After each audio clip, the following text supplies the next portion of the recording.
महाराज दशरथ ने भी किया था माता सीता के साथ एक घोर अपराध।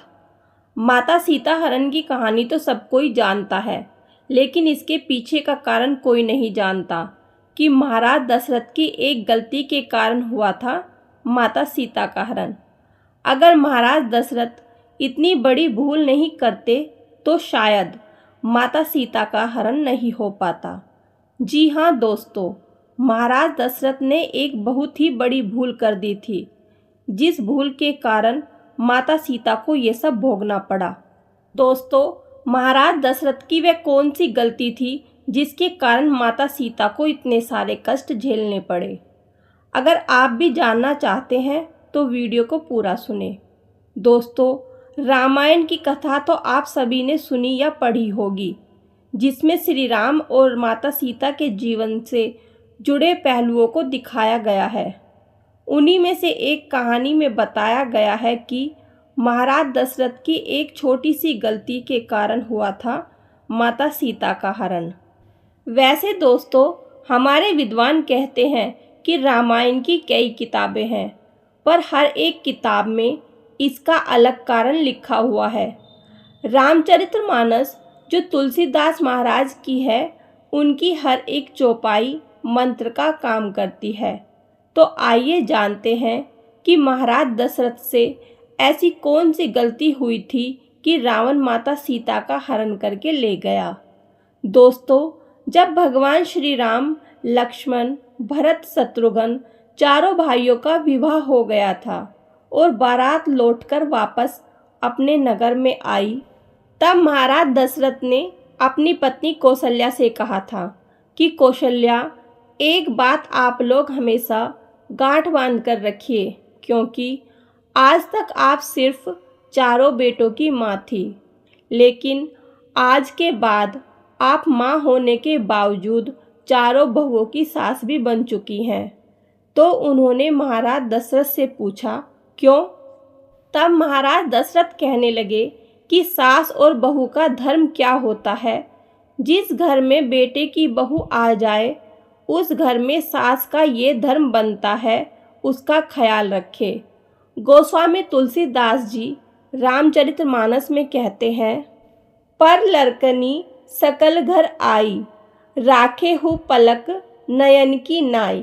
अर्थात जब दूसरे की बेटी हमारे घर में बहू बन के आ रही है और सास का यह धर्म बनता है कि उसकी रक्षा ठीक उसी प्रकार करनी चाहिए जैसे आँखों की रक्षा पलक करती है।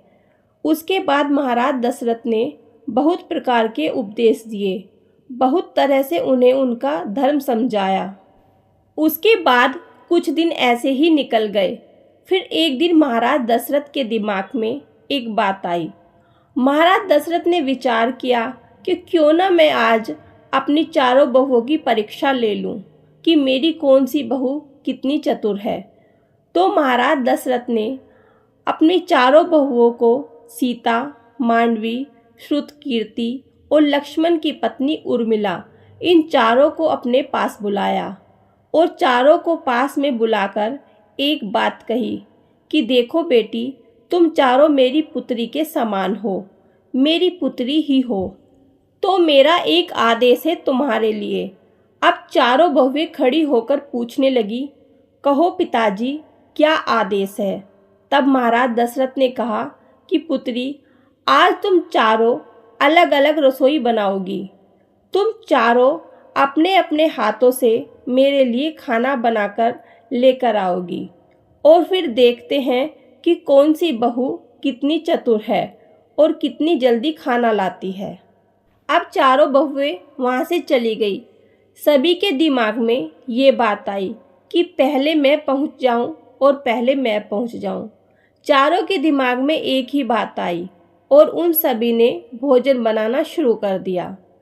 56 प्रकार के व्यंजन बनाकर तैयार किए गए। तो सबसे पहले भरत की पत्नी मांडवी खाना लेकर आई। मांडवी ने बहुत अच्छे से थाली को सजा लिया।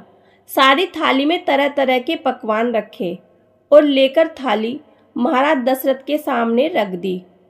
दोस्तों, जिस चौकी पर महाराज दशरथ बैठे हुए थे, वहीं उन्होंने थाली ले जाकर रख दी और कहा, पिताजी भोजन करिए।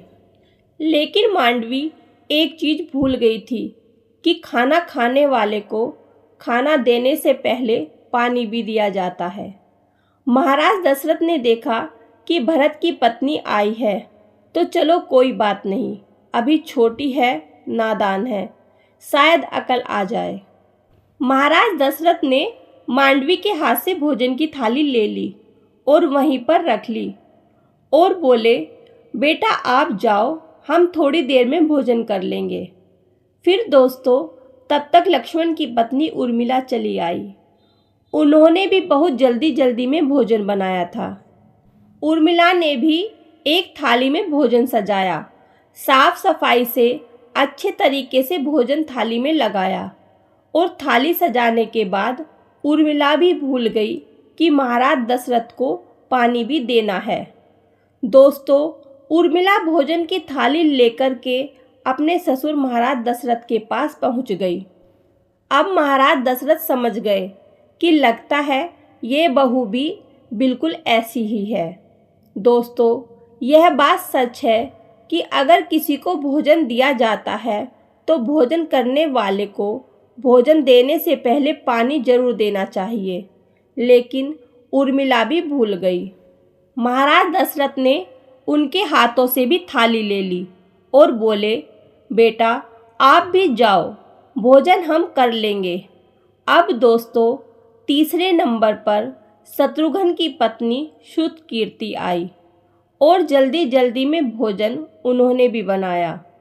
भोजन इतना सुंदर और स्वादिष्ट बनाया जिसका कोई जवाब नहीं था। लेकिन उनसे भी एक गलती हो गई।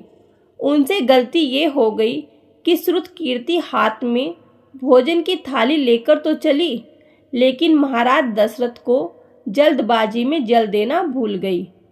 अब महाराज दशरथ ने श्रुतकीर्ति के हाथ से भी भोजन की थाली ले ली और वहीं पर रख ली और वहीं पर रखने के बाद कहा कि पुत्री आप भी जाइए, हम थोड़ी देर में भोजन करेंगे। तीनों थाली रखी हैं, भरत की पत्नी की, लक्ष्मण की पत्नी की और शत्रुघ्न की पत्नी की। लेकिन महाराज दशरथ ने किसी में से एक भी ग्रास भोजन नहीं किया। अब महाराज दशरथ को इंतजार था माता सीता का।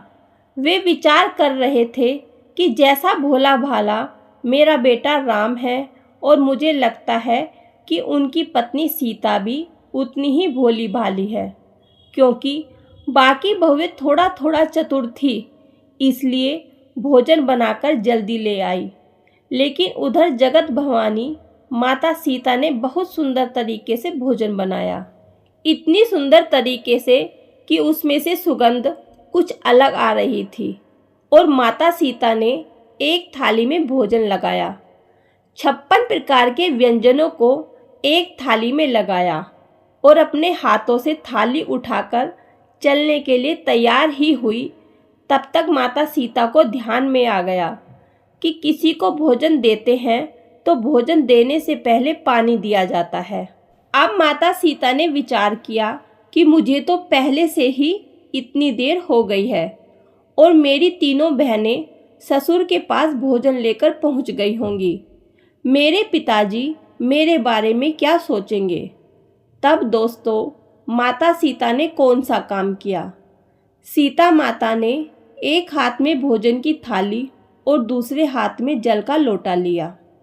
महाराज दशरथ बीच चौके पर बैठे हुए देख रहे हैं और रसोई से जैसे ही माता सीता एक हाथ में भोजन की थाली लेकर और दूसरे हाथ में जल का लोटा लेकर रसोई की चौखट से जैसे ही एक पैर अंदर और दूसरा पैर बाहर रखती है, तो महाराज दशरथ की नज़र उन पर पड़ गई कि सीता तो आ गई, लेकिन मुझे लगता है कि वह थोड़ी देर में ज़रूर आई है, लेकिन मेरी बड़ी बहू बहुत ही चतुर है। वह एक हाथ में जल का लोटा और एक हाथ में भोजन की थाली लेकर के आ रही है।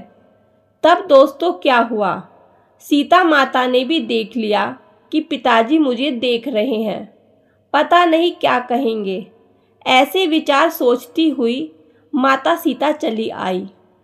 तब तक क्या हुआ दोस्तों, थोड़ा सा हवा का झोंका आया और हवा के साथ एक तिनका उड़ा हुआ आ रहा था। ऐसे में महाराज की निगाहें माता सीता के ऊपर थी और सीता की नज़र उस तिनके के ऊपर। माता सीता उस तिनके को देखकर सोच रही है कि अब मैं क्या करूं। इतने में ही दोस्तों वह तिनका उड़कर खाने की थाली में गिर गया। दोस्तों कहते हैं कि होनी को कोई टाल नहीं सकता। अब माता सीता सोचने लगी कि अब मैं क्या करूं। अगर यह थाली पिताजी को दूंगी तो पिताजी कहेंगे कि कितनी पागल है, यह तिनका पता नहीं कहाँ से उड़कर आया है और भोजन अशुद्ध हो गया है। और अगर मैं वापस जाती हूँ तो पिताजी कहेंगे कि एक तो ये आई इतनी देर से और अब पता नहीं क्या भूल गई कि दोबारा लेने गई है। और तीसरी बात कि मेरे दोनों हाथ घिरे हुए हैं। मेरे एक हाथ में तो थाली है और एक हाथ में जल का लोटा।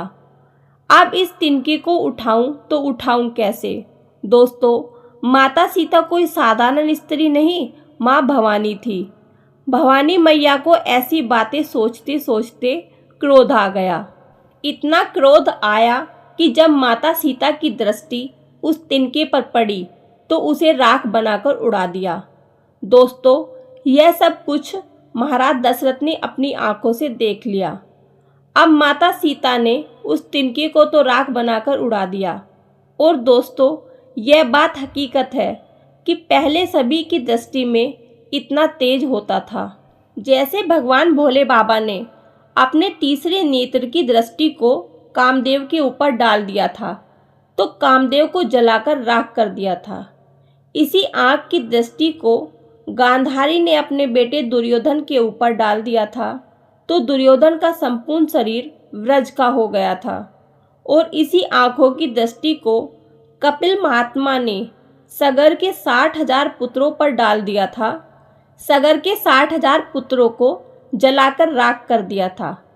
अब दोस्तों महाराज दशरथ ने अपनी आंखों से ये सब देख लिया।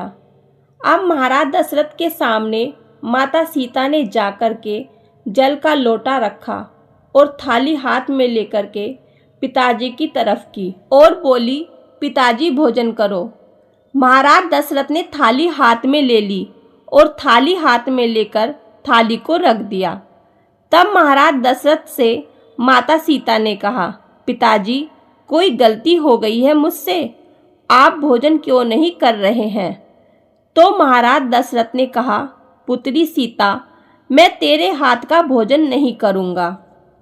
तब माता सीता घबरा गई और बोली, पिताजी ऐसी कौन सी भूल हो गई मुझसे जो आप मेरे हाथ का भोजन करना नहीं चाहते।